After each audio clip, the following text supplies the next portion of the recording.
Obrigado, sejam bem-vindos a mais uma entrevista do Novo Jornal. Desta vez o meu convidado é o embaixador de carreira Ari Norton de Moraes Quintela.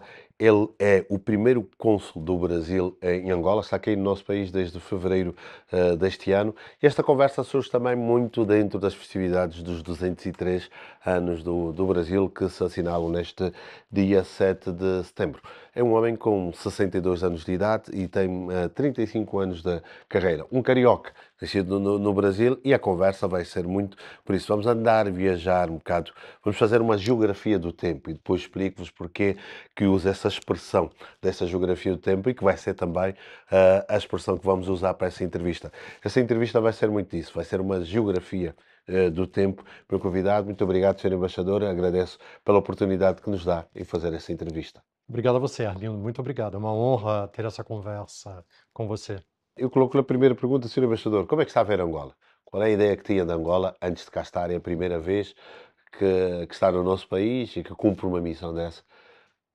Eu gostaria que fizesse esse paralelismo, essa análise de Angola que você tinha na mente e Angola que você encontra na realidade. Olha, eu devo dizer que para um brasileiro a adaptação à vida em Angola é muito relativamente fácil, porque é um país que me lembra extremamente o Brasil. Realmente, Luanda me lembra muito o Brasil. Eu ainda não viajei pelo país, eu conheço Luanda e os arredores de Luanda, e aqui realmente eu me sinto muito à vontade porque me lembra muito o Brasil. E se você pergunta qual é a ideia que eu tinha antes de chegar à ideia que eu tenho hoje, eu diria que depois de chegar, e eu estou aqui agora faz 6 meses, eu percebo quão parecido com o Brasil Angola é. O que é que tem? Quais são os cheiros, os sabores, Ah, eu, a eu, cultura, a cor? nossa, tanta coisa. Além da história compartilhada, as pessoas, a forma de ser das pessoas, o, a comida,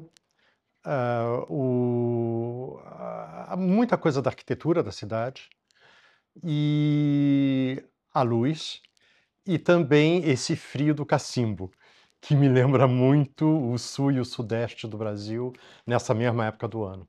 Nessa época do ano. E também falando em épocas, nós temos aqui agora 50 anos de independência. Essa responsabilidade, o Brasil foi o primeiro país a reconhecer Angola independente e você é o primeiro cônsul do Brasil em Angola. Vamos começar por essas duas partes. Primeiro, a importância para si deste reconhecimento pelo Brasil da independência de Angola como país livre, não é? O Brasil se orgulha muito de ter sido o primeiro país a reconhecer a independência de Angola. É uma coisa muito importante para nós, é um marco na história diplomática brasileira. Eu espero, quero crer, que também seja importante para Angola que o Brasil tenha sido o primeiro país a reconhecer a sua independência. Mas para o Brasil, não há dúvida de que foi um marco da nossa diplomacia. Foi uma decisão que na época gerou alguma controvérsia interna no Brasil durante os anos anteriores, para não dizer as décadas anteriores. Havia um grande pensamento na imprensa brasileira, nas elites brasileiras, de que o Brasil tinha de se alinhar mais com Portugal. Então, Ditadura militar ainda, naquela altura. exato. E durante todo o processo de independência dos países lusófonos da África, havia toda uma corrente de pensamento no Brasil de que o Brasil tinha de tomar partido por Portugal. Então, quando o Brasil decide reconhecer a independência de Angola, e foi o primeiro país a reconhecer a independência de Angola, isso foi um marco para a diplomacia brasileira, porque rompeu um alinhamento com Portugal que vinha sendo propugnado pela imprensa brasileira e por alguns setores econômicos brasileiros. E, fora isso, foi também uma ruptura ideológica, se pode dizer, porque o Brasil vivia sob um regime militar na época e foi onde havia um forte alinhamento com o Ocidente. Então foi realmente uma ruptura na diplomacia brasileira, foi uma coisa muito importante para o Brasil, essa decisão. Mas vejo como uma espécie de uma insubordinação por parte, entre aspas, do embaixador Ovídio, porque uma ditadura reconhecer um país comunista, né? Porque Sim, Angola assumiu a matriz comunista naquela altura, cria sempre uma situação muito complexa. sim. De fato, o embaixador Ovídio de Mello é um dos grandes heróis da história diplomática brasileira e eu diria até que o papel dele nesse processo todo e ainda não foi suficientemente estudado, reconhecido. Há um grande campo aí de estudo sobre a atuação dele nesse processo todo e sobre a importância que ele teve por meio desse processo na história diplomática brasileira. Sem dúvida, um dos grandes heróis da diplomacia brasileira. Eu coloco assim também uma questão porque é um sentimento que eu noto em grande parte dos brasileiros que eu conheço, dos amigos que têm, nos 50 anos de independência, eles têm um sabor muito especial pelo facto de pertencer ao país que foi o primeiro a reconhecer. Sim, E quando estamos a viver momentos da nossa vida e quando há um que assume primeiro, o que dá o passo em frente, que sim. assume, tem um valor muito importante nas nossas vidas e acho que, como todo brasileiro, um sabor muito especial. Sim, certamente. E eu acho que isso ajuda muito a aproximar Brasil de Angola. Como eu falei, para um brasileiro, Angola lembra muito o Brasil, há muitas semelhanças culturais, históricas, e o fato do Brasil ter sido o primeiro país a reconhecer a independência de Angola é também um reconhecimento desse passado comum. Eu acho que foi um reconhecimento por parte do Brasil também desse passado compartilhado entre os dois países. Falando de factos e de ser o primeiro, um facto é que você é o primeiro cônsul-geral do Brasil em Angola, num período já de 50 anos depois, e você está aqui. Isso também tem uma importância, não só do ponto de vista diplomático, e também pessoal para si, né? Olha, é uma coisa, sim, é uma grande honra ser o primeiro cônsul-geral do Brasil em Luanda. E o consulado-geral foi criado no ano em que Angola comemora 50 anos de independência e onde, portanto, o Brasil e Angola estão comemorando 50 anos de relações diplomáticas. E, obviamente, para mim é um privilégio muito grande estar aqui. Eu sei muito bem qual é a alusão que você aludiu à minha situação familiar, porque eu sou casado com uma colega e a minha colega, que é também a minha mulher, é a embaixadora do Brasil em Angola. Então, obviamente, para um casal de diplomatas, não é sempre tão fácil os dois conseguirem estar juntos.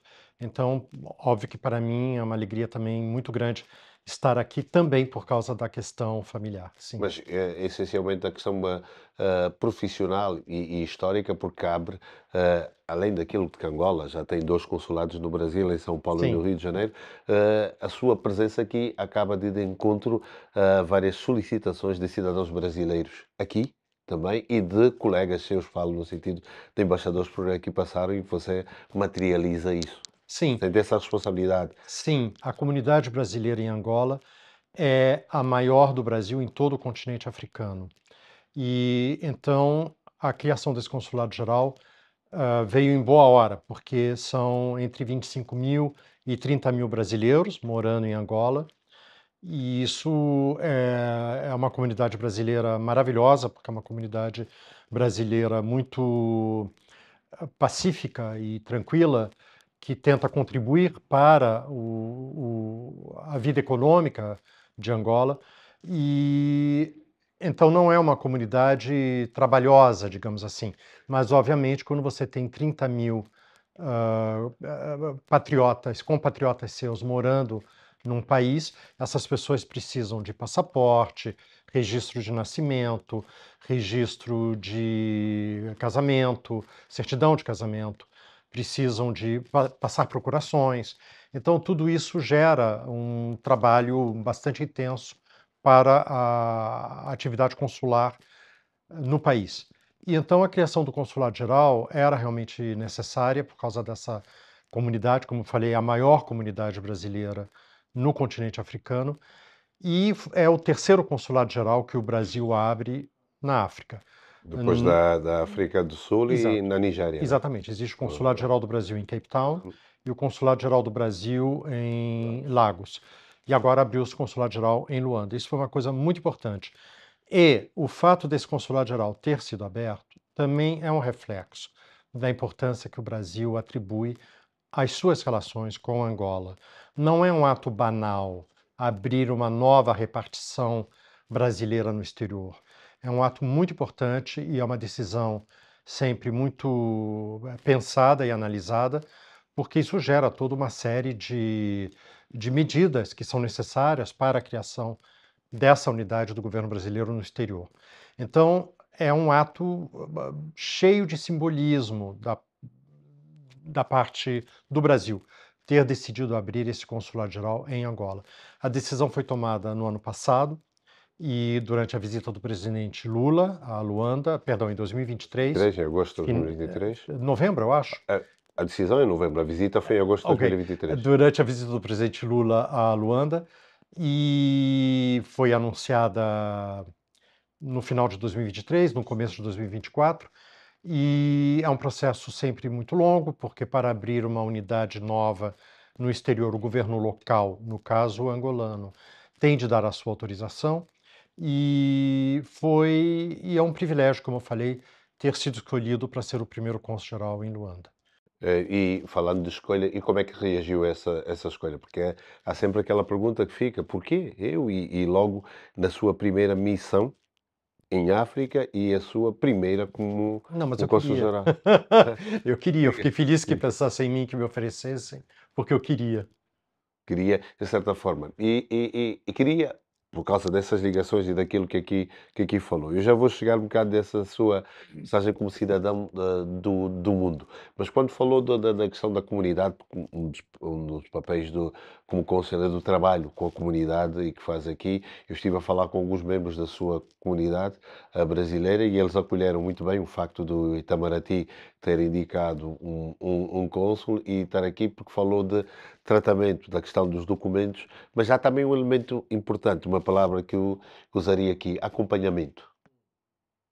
Esta é uma coisa que a comunidade Sim. também muito reclamava, de um acompanhamento muito mais próximo por parte das autoridades. Nesse caso, a embaixada agora tendo um cônsul, é este também o seu papel. Você levantou vários pontos importantes que eu queria comentar nessa tua fala, Armindo. Primeiro, eu queria vir também por razões, para Luanda, por razões profissionais. Porque durante a minha carreira diplomática eu estive em posto em Washington, depois na América do Sul, no caso o Equador, depois na Europa, na missão do Brasil junto à União Europeia, e mais recentemente, antes de vir para Luanda, eu era o embaixador do Brasil na Malásia. Então, claramente faltava para a minha experiência profissional um posto na África.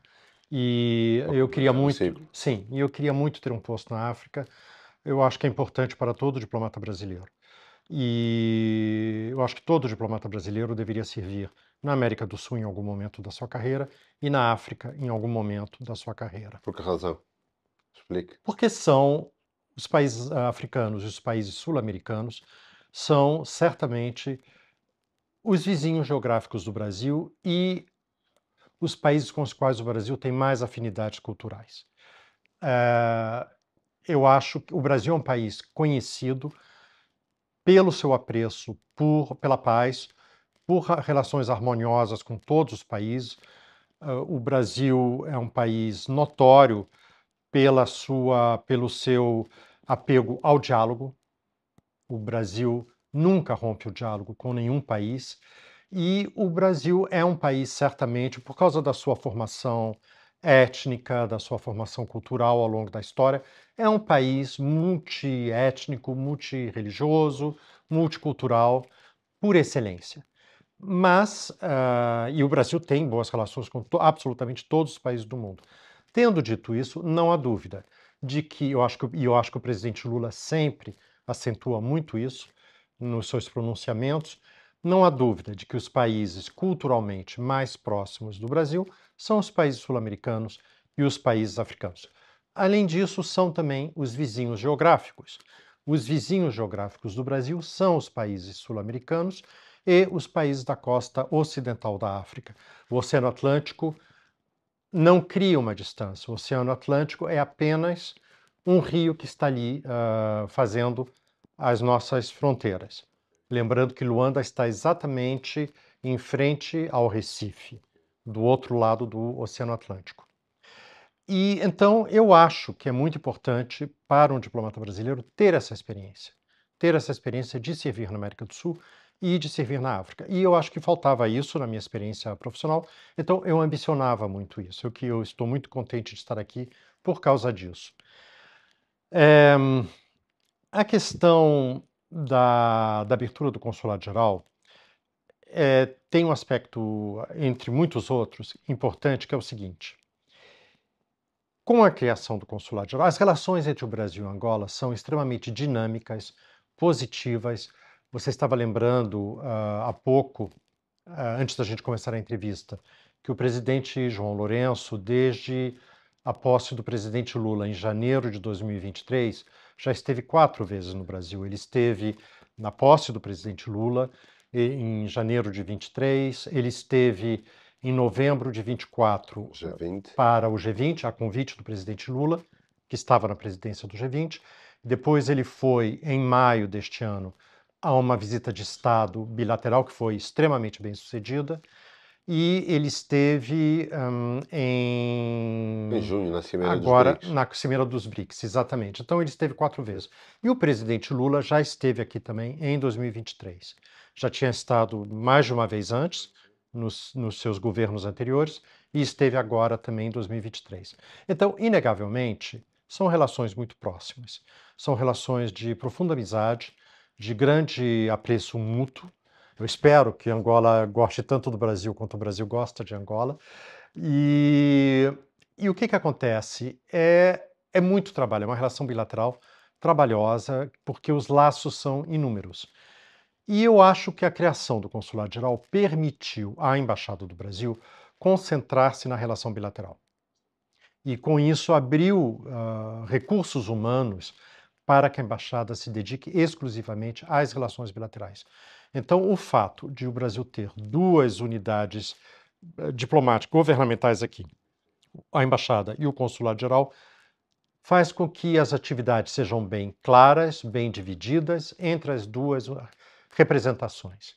E abriu-se, assim, um espaço de capital humano para que a Embaixada se dedique integralmente a desenvolver ainda mais as relações bilaterais. A questão do acompanhamento, a questão que eu coloquei, da Sim, comunidade. sim. Isso permite, e como é que tem sido feito este do acompanhamento da sua comunidade cá, porque não está só em Luanda também. Como eu Está mais falei, por vezes. eu não quero parecer ufanista, Sim. mas eu vou ser ufanista. Os brasileiros que moram em Luanda, muitos moram aqui há muitos anos, alguns há décadas. Antes mesmo do fim da Guerra Civil, muitos brasileiros que estão aqui agora já estavam aqui antes do final da Guerra Civil. E é uma comunidade muito tranquila, que ela não cria problemas, ela não é uma comunidade trabalhosa nesse sentido, é uma comunidade muito, como eu falei, o trabalho que ela cria é o trabalho normal de um consulado, o trabalho de fazer procurações, de fazer atos notariais. Em agosto, nós fizemos 1.300 atos notariais no Consulado Geral. Então, é um consulado de muito trabalho. Foram 735 vistos concedidos a angolanos e 1.300 atos notariais. Isso somente no mês de agosto. O Consulado-Geral em Luanda é um dos consulados brasileiros mais ativos no mundo. Então, a relação com a comunidade brasileira, para mim, tem sido uma coisa extremamente agradável, prazerosa e muito tranquila, porque é uma comunidade que não gera surpresas, Que digamos. coopera, que não dá trabalho e Exatamente. que é, acima de tudo, É. sua cultura. Falando dessa questão dos vistos, e é também ali, que me falou destes números de 35. 735 em agosto, eu sei que é um dos consulados também que tem uma das maiores demandas. Como é que Sim. tem sido esse trabalho? Há muita gente a querer ir para o Brasil, vocês têm?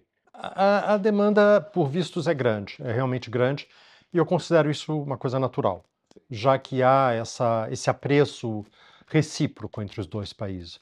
Então eu fico lisonjeado, fico feliz e muito grato aos angolanos deles quererem visitar o meu país. Eu considero isso uma grande honra e um grande privilégio para mim que eles queiram visitar o meu país, que é o Brasil. Eh, então, há muita demanda por vistos, realmente há muita demanda, e às vezes os angolanos se queixam com o consulado de que o processamento é lento, mas é que a demanda é muito alta. E há limites em termos de recursos humanos para o que a gente possa fazer. E eu espero que os angolanos continuem querendo visitar o Brasil e continuem pedindo seus vistos para visitar o Brasil. Pois, há também, e é aqui que eu toco também numa questão, nós temos recebido e temos também noticiado isso, há muitas queixas também a nível de algumas questões burocráticas, a nível de documentos, no acesso, para ter acesso ao visto. Como é que vocês têm recebido, como é que vocês têm lidado? Muitos utentes têm-se Olha, estado a queixar disso, de pagamentos feitos, de coisas que depois não servem. porque as pessoas, muitas vezes, quando você pede um visto, você tem de pagar pelo pedido de visto, porque haverá um trabalho para examinar aquele visto, não é um trabalho gratuito.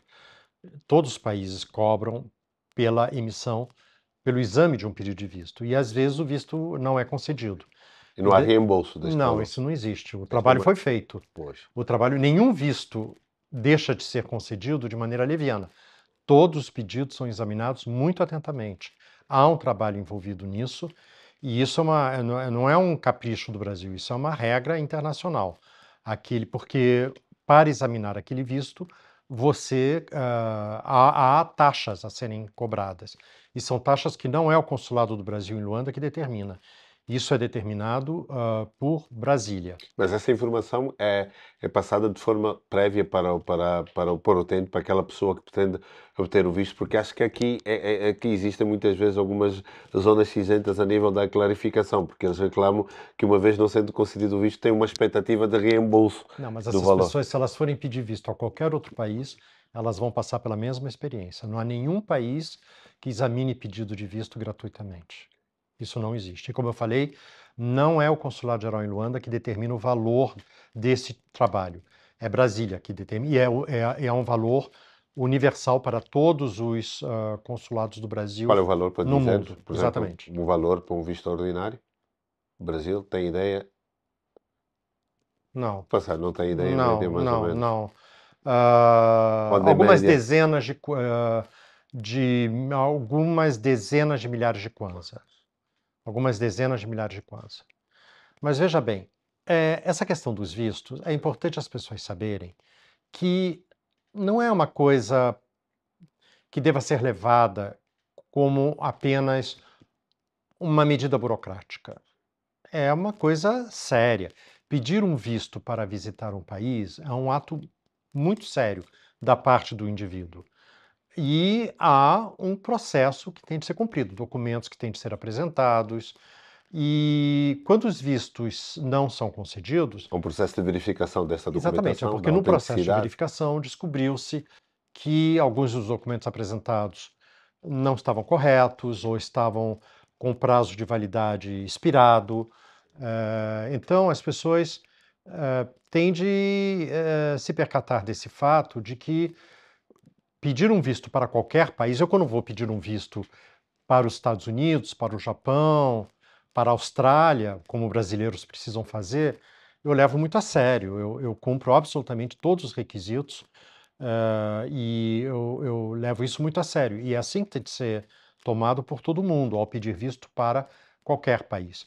Então, os vistos que não são concedidos, e como eu falei, o índice de aprovação dos vistos é muito alto.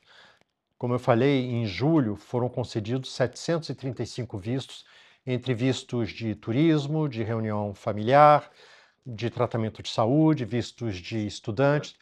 Essa é uma quantia muito importante. O Consulado-Geral do Brasil em Luanda é certamente um dos consulados do Brasil que mais vistos concedem no mundo. Mas alguns não são concedidos. Alguns não são concedidos. Mas é importante as pessoas saberem que não foi um capricho do funcionário do consulado, e diga-se de passagem, no consulado trabalham 8 angolanos, não é um capricho dos funcionários do consulado não conceder aquele visto. Aquilo foi examinado, aquilo foi. E aqui em Luanda, o exame de cada visto leva 4, 5 horas. A gente faz o possível para contentar os candidatos, mas às vezes não é possível. Mas, como eu falei, o nível de aprovação é muito elevado. Pois isso também era importante saber o nível de solicitação, né? Porque estes 735 ajudavam também sabendo o nível de pedidos para fazer uma análise dessa Eu posso te, aceitação. Imagine se o senhor embaixador se eu, tiver eu, eu, 7.350 vistos não, pedidos no mês, não, 735 são 10%. não. Eu não tenho estatística de quantos, por exemplo, em Sabe? agosto e em Sim. julho não foram concedidos. Mas eu posso te garantir que é infinitamente menos do que os concedidos. É infinitamente menos do que Do que os concedidos. Os não concedidos são muito menos do menos. que os A concedidos. margem, a Sim, percentagem de sim, concedidos sim, é sim, maior. sim. E a nível das tipologias, quais são o maior número de pedidos que fazem? Vistos de quê? De turismo, de emprego familiar, de saúde, de estudantes? É muito visto de estudante, muito visto de turismo. O visto de turismo brasileiro é bastante amplo, ele pode ser usado para várias atividades. Se você está indo ao Brasil para uma reunião curta, é o visto de turismo que você vai pedir, mesmo que você não esteja indo para fazer turismo. Na verdade, a gente chama esse visto de visita. Eu que estou dizendo visto de turismo, mas o nome oficial é visto de visita. E às vezes isso acontece, a pessoa pede o tipo de visto errado, e daí o visto é negado, não é concedido, mas a pessoa daí não entende por quê, mas é porque ela não pediu o visto apropriado. Por exemplo, existem muitos angolanos que têm nacionalidade brasileira também, muitos. E porque nasceram no Brasil, porque adquiriram a nacionalidade brasileira, é um número alto. E esses angolanos, muitas vezes, eles moram no Brasil, eles são cidadãos brasileiros, e eles querem trazer, digamos, a mãe para visitá-los. E a mãe angolana não é brasileira. Então surge a questão, mas eu vou pedir para minha mãe um visto de turismo, visto de visita, ou um visto de reunião familiar. Aí depende de quanto tempo a pessoa vai passar. Se a pessoa está indo apenas para passar um mês, é visto de visita. Se a pessoa vai fazer um tratamento de saúde de mais de 3 meses, é visto de saúde. Se a pessoa vai estudar no Brasil, mais do que 90 dias, é visto de estudante. Isso acontece muito, a pessoa... E o portal consular, do Consulado Geral em Luanda, explica isso tudo direitinho. Se a pessoa acessar, ela vai ver direitinho a explicação de qual é o visto que ela deve pedir. Mas, às vezes, acontece da pessoa pedir o tipo de visto errado. E há outra, um elemento também que entra aqui nesta relação entre os utentes e o consulado, é a figura do intermediário. Eu sei que durante muito tempo a própria embaixada tinha desincentivado as pessoas e dizendo que não deviam fazer recurso a alguns entes que aparecem e que muitas vezes querem agir também por uma forma É, de fazer um negócio. Isso que atrapalham muito este processo. É o seguinte, a grande queixa das pessoas não é com o consulado do Brasil. Na verdade, a gente é bastante rápido. Considerando a demanda que há sobre o trabalho do consulado geral, a gente responde de maneira muito rápida. Por exemplo, são, em média, mais 50 mensagens por dia que nós recebemos no e-mail do consulado. Quase todas são respondidas. A maioria no mesmo dia, na mesma hora. Quando o pedido de visto entra, ele é concedido em poucos dias. Muitas vezes em 24 horas. Ele entrou no consulado geral, em 24 horas esse visto será concedido. Então, a queixa das pessoas não é com o Consulado Geral do Brasil em Luanda. A queixa é a seguinte: é muito difícil conseguir um agendamento. É tanta demanda sobre o consulado que nós, como a maioria das embaixadas em Luanda, nós contratamos uma empresa privada para fazer um primeiro exame desses pedidos. E é muito difícil agendar hora com essa empresa. Então a demora não é do Consulado Geral do Brasil, é porque essa empresa, por sua vez, é muito demandada. Então, o que acontece? Muitas pessoas contratam empresas e a atividade dessas empresas é legal, não há nada que o Consulado do Brasil possa fazer a respeito, para assim que essa empresa terceirizada que o consulado contrata abre a sua página para o alocamento de horas para receber, de entrevistas para receber pedidos de visto, ou seja, receber as pessoas trazendo os seus documentos para o exame de pedido de visto, imediatamente os alocamentos são atribuídos. E porque às vezes muita gente contrata empresas intermediárias para fazerem esse papel, ficarem de prontidão frente ao computador para conseguir hora nessas empresas. Eu acho que essa prática não é uma prática ilegal. Não é uma prática legal. Inclusive, essas empresas intermediárias, elas se anunciam nas redes sociais. Se você abrir o TikTok, o Instagram, você vai ver anúncios de empresas assim em Luanda. É uma atividade ilegal, mas é uma atividade, de certa maneira, injusta. Porque Não é legal, diminui... mas é injusta. É injusta, Sim, sim. porque diminui a oportunidade para angolanos que não recorreram a essas empresas, que não pagaram essas empresas para conseguir hora para elas junto à empresa que examina os pedidos de visto para o consulado do Brasil. Esses angolanos que não fizeram isso são prejudicados, porque eles demoram a conseguir hora. Mas essas empresas estão autorizadas a fazer esse serviço? Não cabe ao consulado geral autorizar ou não. Isso é uma atividade, eu diria que empresarial. Elas existem e angolanos recorrem a elas e contratam elas para fazer isso. Não há nada que o consulado geral tenha a dizer a Mas respeito. na sua percepção, naquilo que pode passar até para as pessoas, para os utentes, será correto recorrerem a isso? Porque nós temos informações da casa de pessoas que são abordadas por esses intermediários e pedem valores como 200 mil, 300 mil kwanzas. Isso é Bom, elas para estão obter o pagando visto mais essas empresas, muito mais elas estão pagando para essas empresas do do que... que elas vão pagar ao Consulado Geral do Brasil pelo exame do pedido de visto. Já é a primeira coisa que eu digo de antemão. Não é uma atividade, até onde eu sei, não é uma atividade regular. Não há nada que o Consulado Geral possa fazer. É uma atividade comercial que essas empresas prestam e há consumidores dispostos a pagar por esse serviço. Mas eu acho que é Mas depois, injusto. quando esse serviço não é prestado ou quando são lesadas ou burladas, não podem atribuir essa responsabilidade ao consulado. Não, Porque muitas vezes não. É uma decisão coisa delas de recorrerem a essas empresas. O recomendo é que o façam diretamente ao consulado por via Diretamente à à VFS, a VFS, empresa do contratada pelo agendamento, Consulado sim. Geral Bom, e por quase todas as embaixadas dos outros países em Luanda para prestar esse serviço. Então, é uma pena isso, porque muitas vezes as pessoas contratam esses intermediários e os intermediários conseguem horas para os seus clientes junto à VFS, daí a VFS escreve dizendo: você tem hora marcada semana que vem, tal horário, para trazer os seus documentos, o seu pedido de visto. E as pessoas são pegas de surpresa e não prepararam os documentos. E aqueles horários concedidos são perdidos. Então, cidadãos angolanos que não recorreram a essas empresas e que tentaram conseguir hora junto à VFS e que não conseguiram, porque essas empresas intermediárias e que conseguiram para os seus clientes todos os horários disponíveis,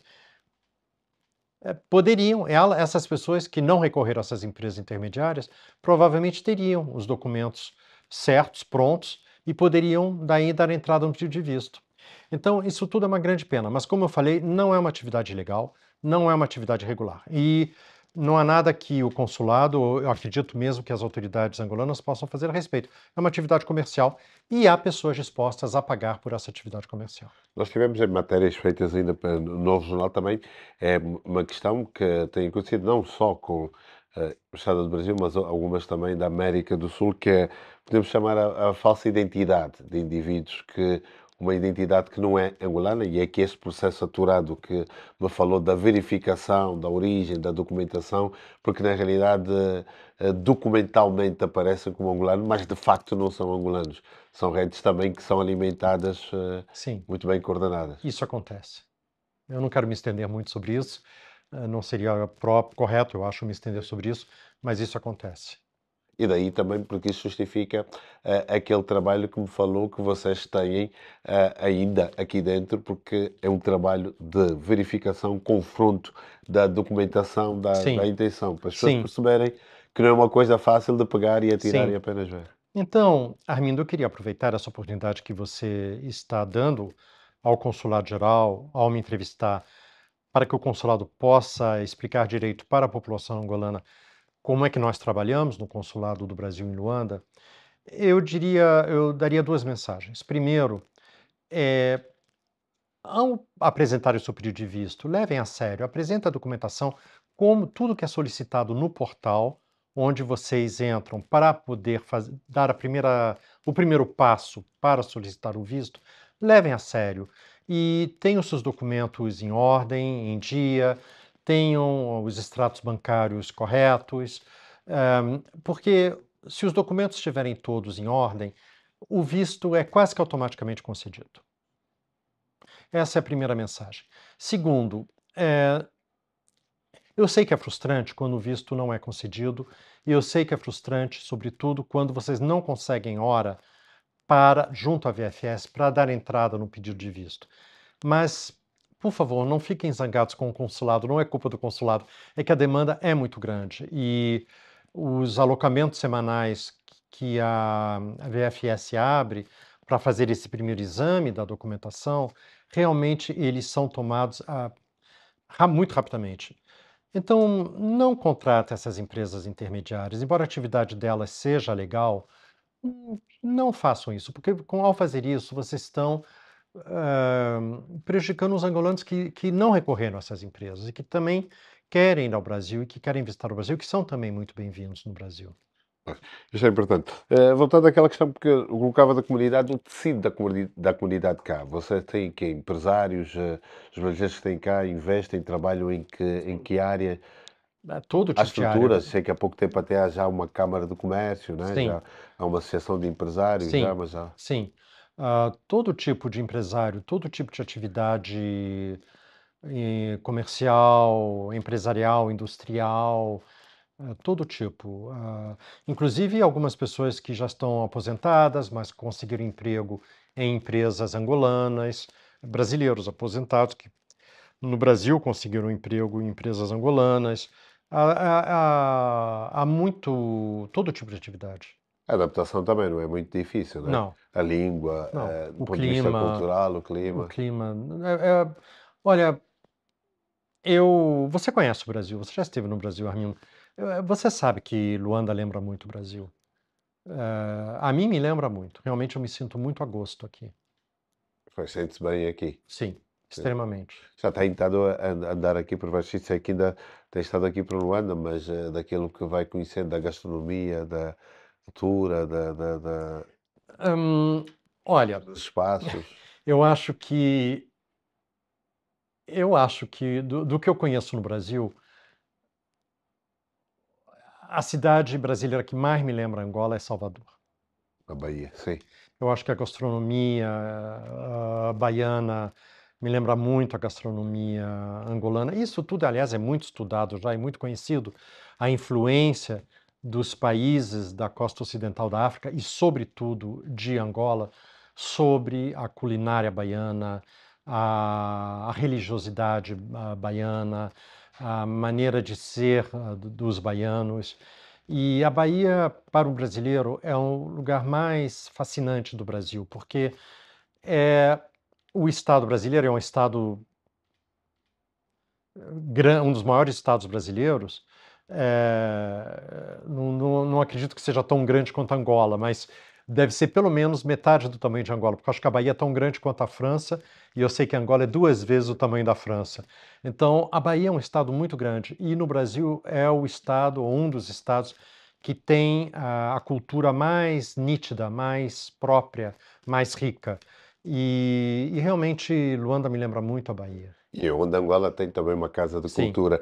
Na e não é edição à desta semana, toa, não é à não é à toa, desta toa. semana temos um trabalho do Ninol Zamba, o homem ligado ao nosso radar diplomático, sobre esta Casa de Cultura na Angola da Bahia. E quando o embaixador Ari Quintela fala da Bahia, eu vou-vos lembrar também, porque num dos nossos primeiros encontros eu partilhei com ele a música do saudoso André Mingas, o É Luanda, que falava um bocado daquilo que é aqui em Luanda e na Bahia, né? Calunga, Barco Negreiro, nome que veio de lá, trouxe palavras novas, Muamba virou, Quianda virou Iemanjá, Calulu virou Muqueca, Fuji virou Vatapá.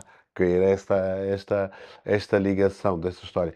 Mas, e também, falando desta coisa de cultura, eu gostaria de aqui que partilhasse também um momento importante desta ligação cultural aqui, quando gentilmente me convidou para receber uma das figuras na sua casa, aqui que simboliza esta cultura de Angola e do Brasil. Martinho da Vila. Sim. Eu fiquei muito impressionado quando o Martinho da Vila veio e fez uma apresentação no dia 30 de abril. Sim. E ele, de fato, ele jantou lá em casa e você estava nesse jantar. Convidado por si. E obrigado por ter vindo. E daí a minha mulher e eu fomos ao show do Martinho da Vila. E eu fiquei muito impressionado com o carinho dos angolanos por ele.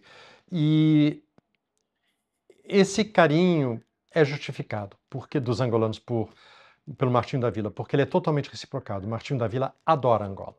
Ele realmente adora Angola. E o Martinho da Vila é um dos músicos brasileiros que começaram a vir a Luanda, e não só Luanda, outros lugares em Angola, antes mesmo da independência de Angola. E depois da independência, durante a Guerra Civil, eles continuaram vindo. O Martinho da Vila, o Chico Buarque, grandes sambistas além do Martinho da Vila também vieram. E então há um carinho enorme entre os músicos brasileiros por Angola. E então foi uma coisa, para mim, como brasileiro, eu cresci ouvindo as músicas do Martinho da Vila. E então poder assistir eu nunca tinha ido a um show do Martinho da Vila, e aconteceu de eu ir a um show dele em Luanda. Em Luanda, veja como é. E eu lembro que logo depois disso, no começo de maio, eu dei uma entrevista para uma jornalista brasileira, uma entrevista pelo Zoom, para falar do meu livro, e eu estou vendo que o meu livro está aí no seu colo, e ela me falou, ela tinha lido uma coluna que eu tinha escrito no jornal Estado de Minas, no Brasil, sobre a vinda do Martinho da Vila, e ela falou, que inveja de você, quem me dera poder ir a Luanda e poder ir a um show do Martinho da Vila. Eu nunca nem fui a um show do Martinho da Vila e nunca fui a Luanda. O meu sonho é fazer as duas coisas e você assistiu o Martinho da Vila aí em Luanda. E realmente foi um privilégio muito grande. E eu fiquei impressionado com o carinho dos angolanos pelo Martinho da Vila. Mas como eu falei, esse amor é totalmente reciprocado. O Martinho da Vila, ficou bem claro para mim naquela noite, adora Angola. Pela sua ligação, e isso, e o projeto Calunga, ainda na década de 70, que ele foi uma das pessoas que encabeçou, que trouxe os músicos brasileiros para aqui, e que Angola depois retribuiu com o Canto Livre de Angola. Mas como carioca que é, também Martinho da Vila, pelo seu Vila Isabel, tem também o Kizomba Festa da Raça. Sim. E você samba... Você Sembalá, que é o Sambucá, que também foram dois títulos do Carnaval. E isto para entrar porque é um carioca, é nascido no Rio de Janeiro. Sim. Embora há quem diga aquela coisa do sotaque, mas não, eu não vejo muito em si um carioca, vejo mais um cidadão do mundo, né? Se és que é paulista também. Eu sou do Rio de Janeiro, nasci no Rio de Janeiro, de família carioca pelo lado do meu pai e de família mineira pelo lado da minha mãe. Mas como a minha mãe também era diplomata, a minha mãe está aposentada agora, mas ela também foi diplomata. Então, por causa disso, eu não moro no Rio de Janeiro desde que eu tenho 6 anos de idade. Hoje em dia, como eu sou diplomata, quando eu estou morando no Brasil, eu estou morando em Brasília, que é a capital e que é onde eu trabalho. E então, digamos que, como eu não moro no Rio desde os 6 anos de idade, o sotaque se perdeu. A sua mãe foi das primeiras mulheres a entrar para o Itamaraty, Sim. Que é Sim. do Ministério dos Negócios Sim. Estrangeiros do Brasil. Sim. A primeira mulher numa altura em que Sim. não entravam muitas Sim. mulheres para a diplomacia no Brasil. Sim, a minha mãe realmente foi uma pioneira e ela foi quase uma heroína, porque o Itamaraty esteve fechado para as mulheres durante muito tempo e durante décadas. E quando reabriu, ela foi na primeira leva de mulheres, na primeira turma de mulheres que entraram para o Itamaraty e foi a primeira a chegar à embaixadora. E quando ela foi promovida a embaixadora, ela era a única embaixadora do Brasil. E a embaixadora seguinte a ser promovida, a primeira oriunda do Instituto Rio Branco, da Academia Diplomática. E depois que ela foi promovida a embaixadora, a colega seguinte a ser promovida a embaixadora só foi promovida 6 ou 7 anos depois da minha mãe. Então, a minha mãe, durante 6 ou 7 anos, foi a única embaixadora do Brasil. Numa época, inclusive, em que mulheres ministras no Brasil era uma raridade, mulheres parlamentares era uma raridade, mulheres governadoras era uma raridade. Então, minha mãe realmente foi uma pioneira.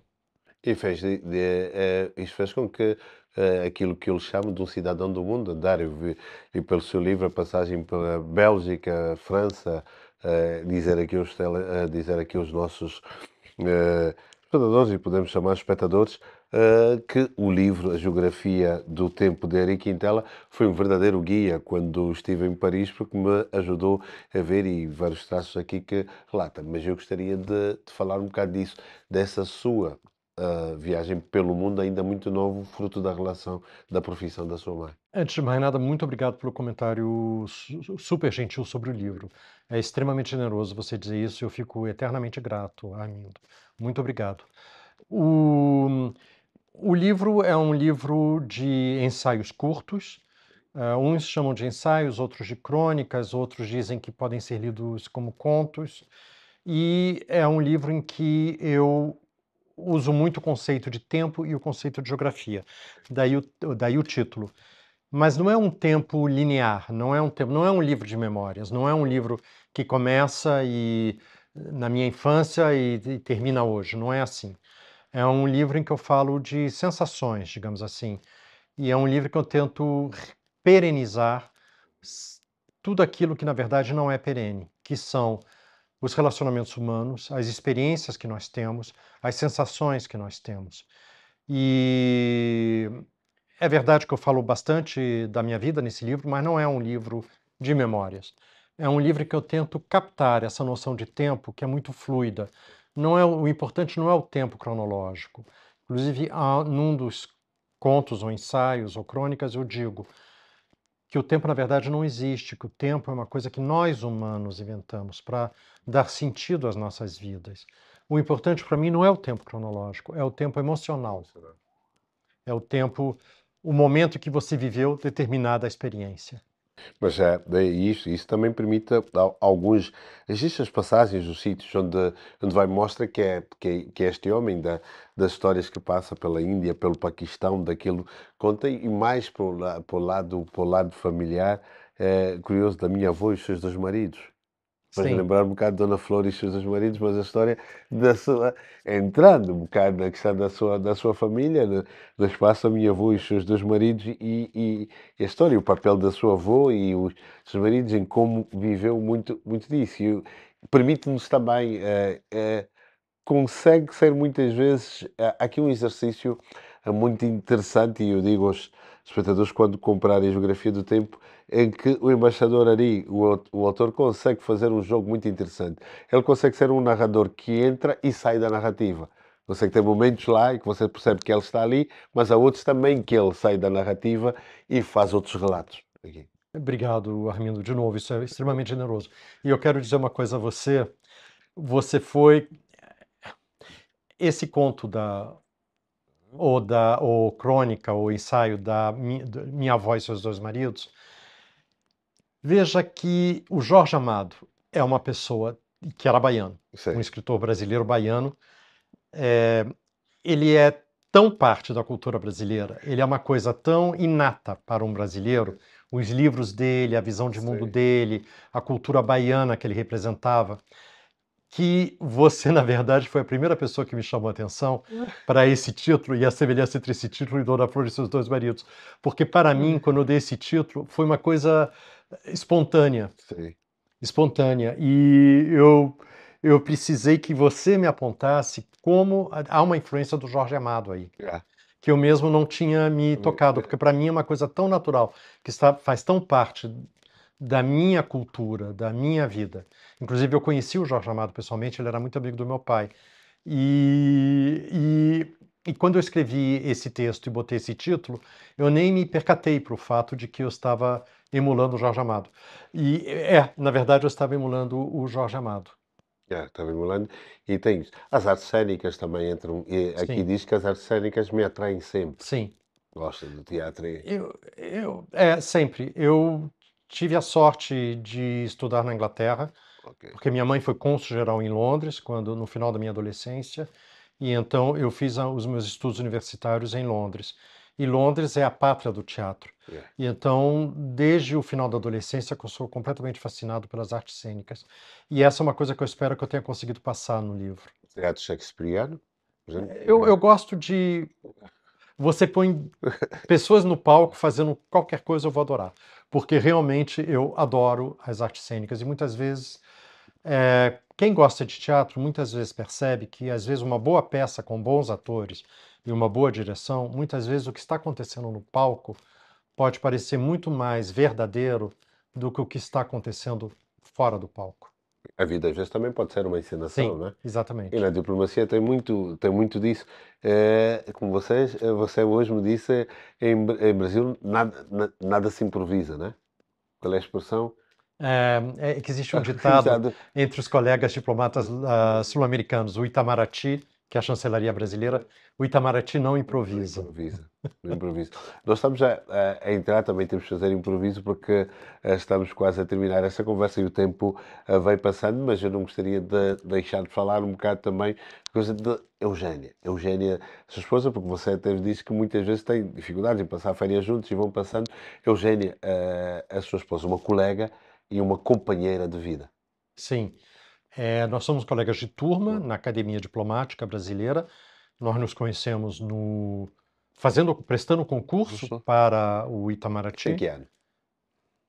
no 88. 8. Pois. E nós passamos no concurso e daí fizemos academia diplomática e começamos a trabalhar em 1990. E, e nós somos colegas de turma. A Eugênia, aliás, é a única mulher da nossa turma Ok. e é primeira de turma. E primeira da nossa turma e única mulher da nossa turma. E nós nos casamos em 91. Nós acabamos de cumprir 34 anos de casados. Junto dessa vida também pela Sim, você andando juntos sim, pelo mundo e hoje sim, aqui também, sim, depois da Ásia, em África sim, também, sim, também aqui. Eu tenho uma filha, e a sim. filha? A nossa Que faz? filha é casada e ela mora na Europa, ela trabalha na Europa, mas ela não é diplomata, ela trabalha no setor Nem quer privado. nada disso. Não, não, não. É muita coisa. Minha mãe Felizmente para si, diplomata, eu diplomata, minha diplomata, mulher diplomata, é muito pesado. mas Então não ela, sente esse peso da continuidade a nível da sim, família? sim, sim, muito, Mas já há muito. alguém, já há outro irmão, sobrinho seu? Tenho uma irmã e tive um irmão, e a morte do meu irmão é uma coisa muito dolorosa na adolescência, é uma coisa muito dolorosa para mim, a que eu aludo no livro. Sim. Mas no livro eu tento falar de maneira sempre positiva sobre as coisas. O meu livro não é uma lamúria, não é queixa da vida. O meu livro eu tento ser positivo diante da vida. Eu gosto de dizer que eu tenho um compromisso com a felicidade. Eu espero passar isso no livro.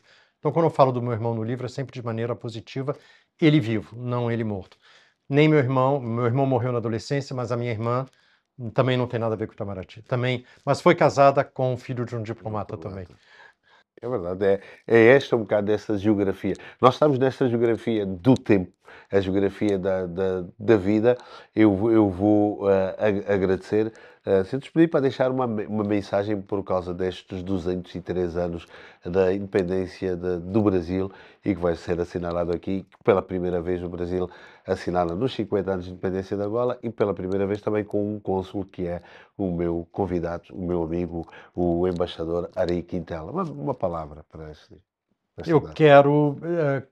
Eu não vou falar das relações bilaterais, Sim, porque isso quem pode falar é a minha mulher, que é sim, embaixadora do sim. Brasil em Angola. Angola, Mas eu certamente. quero, de novo, reiterar uma mensagem aos cidadãos angolanos, Armindo. E, de novo, obrigado por essa oportunidade. Venham ao Brasil, peçam seu visto para o Brasil, confiem nas autoridades consulares brasileiras em Luanda. Os seus pedidos de visto são examinados de maneira atenta, com a maior boa vontade, com o maior carinho, e nós queremos que vocês venham ao Brasil. Nós gostamos muito dos angolanos. Essa afinidade entre o Brasil e Angola, que eu venho sentindo todo dia desde que eu cheguei aqui em fevereiro, é uma noção muito forte que eu tenho em mim.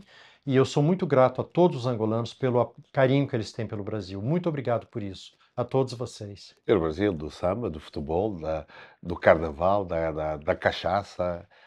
E a, Da An- feijoada. e a Angola do Eduardo Paim. Agora. E da Kizomba, porque no show do Martinho da Vila, quem abriu o show do Martinho da Vila foi o Eduardo Paim.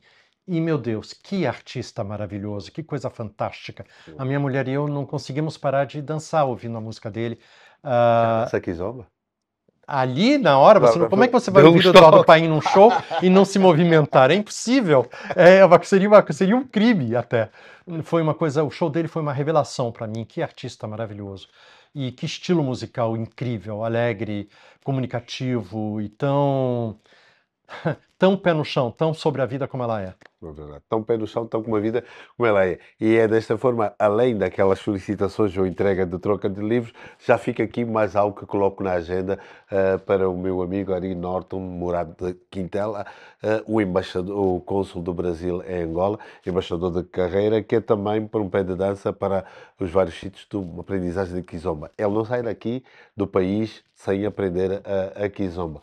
Olha, muito obrigado pela oportunidade, muito obrigado por este momento aqui, por esta entrevista aqui feita. Tudo de bom, um grande abraço, como se diz, ordem e progresso, e a gente se vê por aí, como dizem os brasileiros.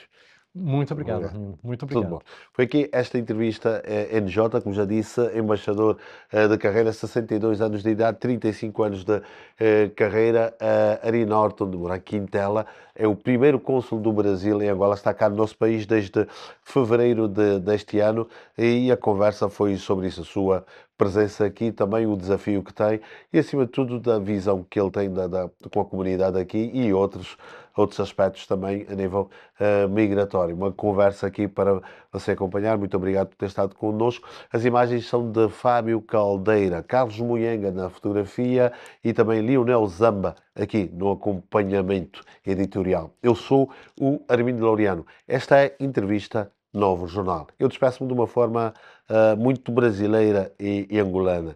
Mungueno, Caté, Inté. Até já.